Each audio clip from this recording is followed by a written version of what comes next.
Canada has ambitious plans to welcome a record 465,000 new immigrants in 2023, as it looks to use newcomers to solve a growing labor market shortage. After setting new annual permanent resident records in both 2021 and 2022, it plans to break those records again in each of the next 3 years. This means it has never been a better time to consider starting the process of immigrating to Canada. Here are 13 ways you can immigrate to Canada. Number 1. Express entry. Express entry remains the foremost way to move to Canada in 2023. The flagship selection system is used to control applications for the main federal programs, Federal Skilled Worker, Canadian Experience Class and Federal Skilled Trades. Canada plans to welcome nearly 83,000 federal high-skilled immigrants in 2023, according to the latest Immigration Levels Plan, rising to 109,000 in 2024 and 114,000 in 2025. Following the launch of the new National Occupational Classification, NOC 2021, 16 new occupations now qualify for express entry through the Federal Skilled Worker Program.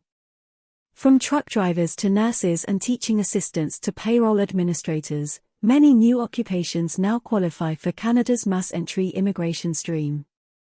This year is also set to see the introduction of occupation-specific draws through express entry. Canada introduced law changes last year to allow for specific economic labor shortages to be targeted. Those draws are due to start imminently. Number 2. Provincial Nominee Program.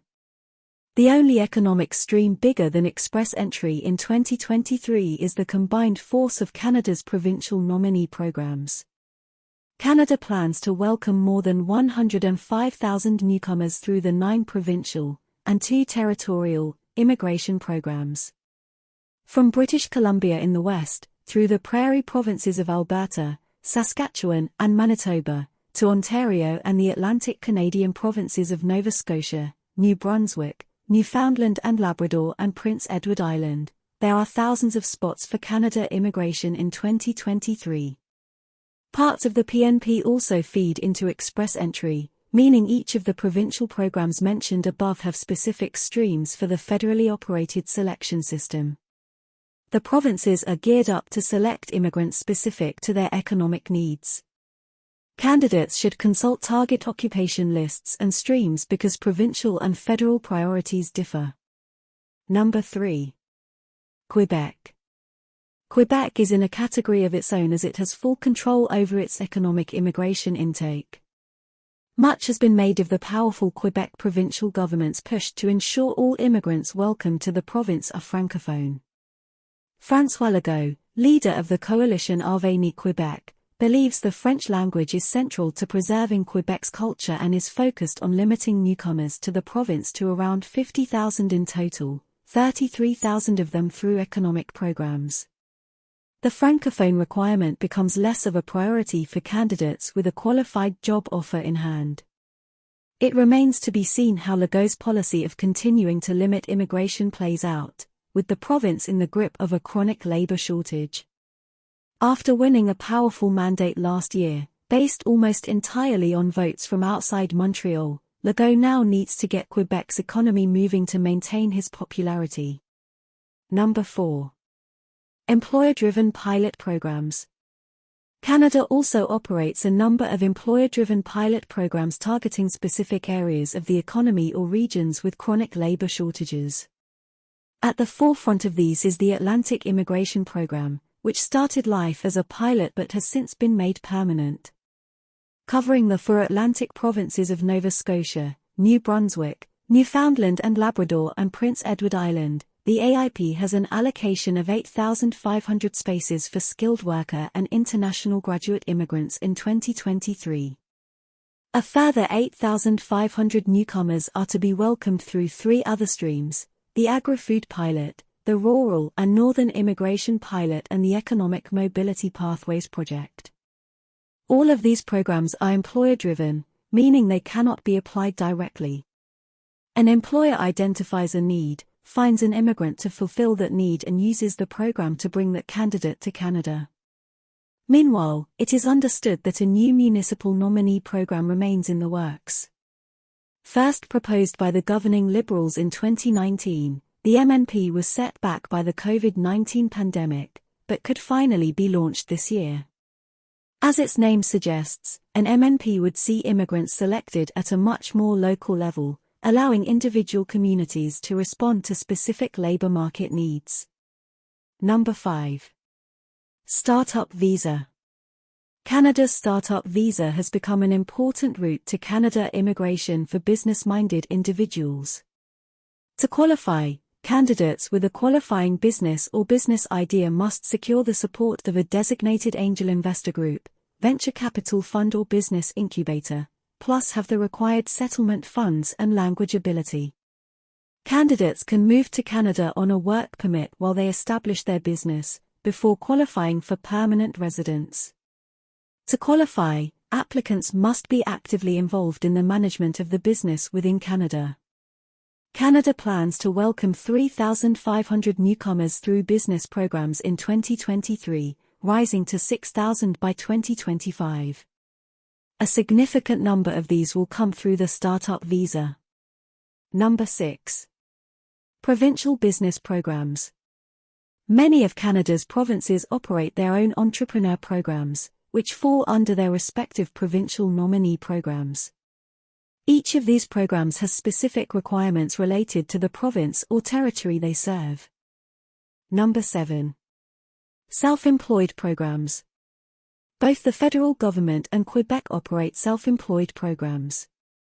The federal self-employed class is geared towards applicants who have relevant self-employment experience as well as the intention and the ability to create their own employment and make a significant contribution to the cultural, artistic, or athletic life of Canada. In Quebec, self-employed applicants are primarily differentiated from skilled workers in that they create their own job by practicing a profession or engaging in a commercial activity. Number 8. Spouses, partners, and children.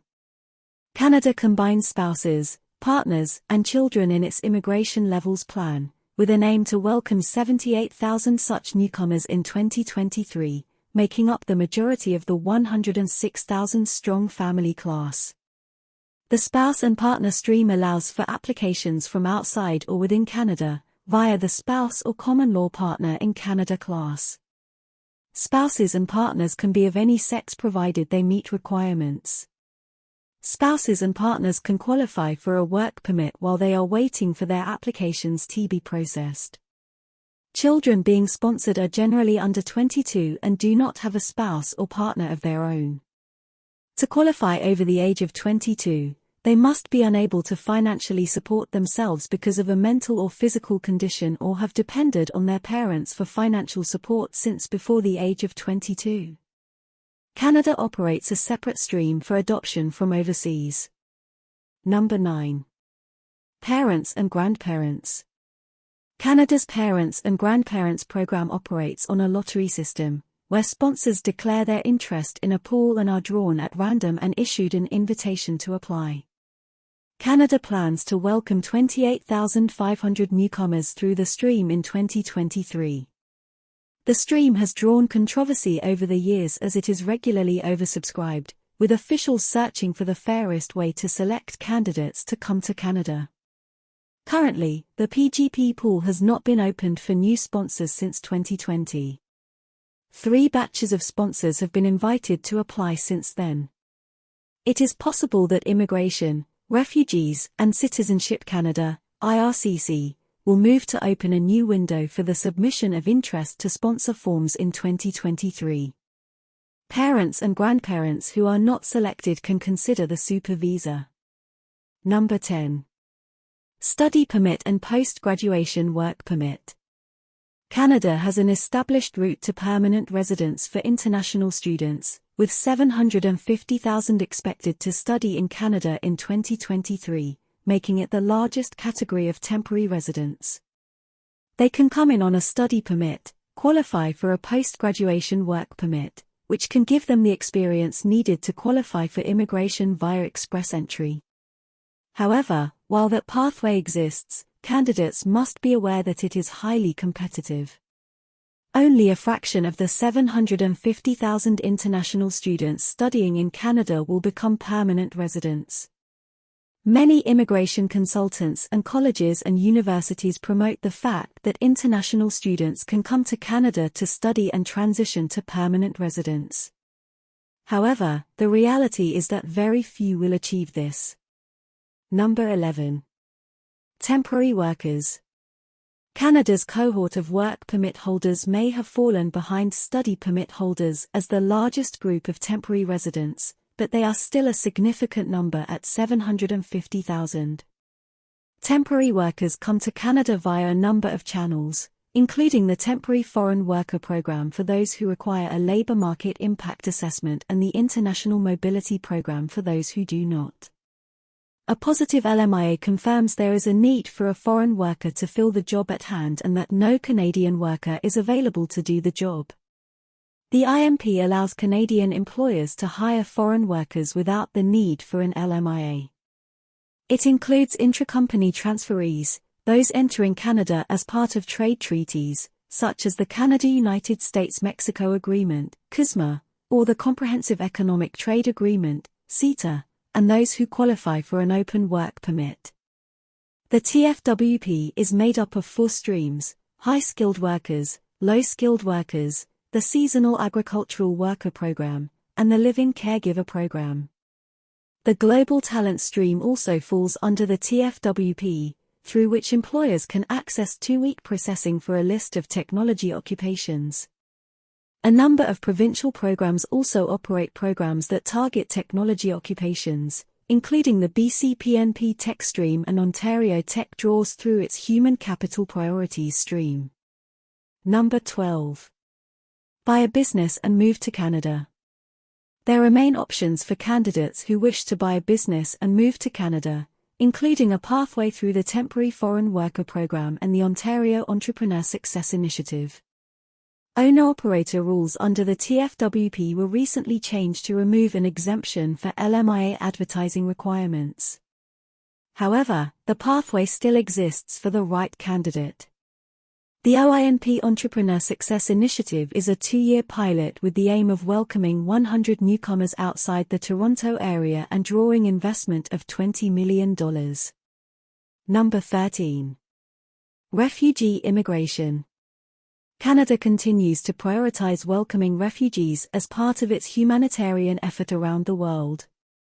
Syrians, Afghans, and latterly Ukrainians have all benefited from Canada's openness to refugees. The federal government recently invested $6.2 million in a new economic mobility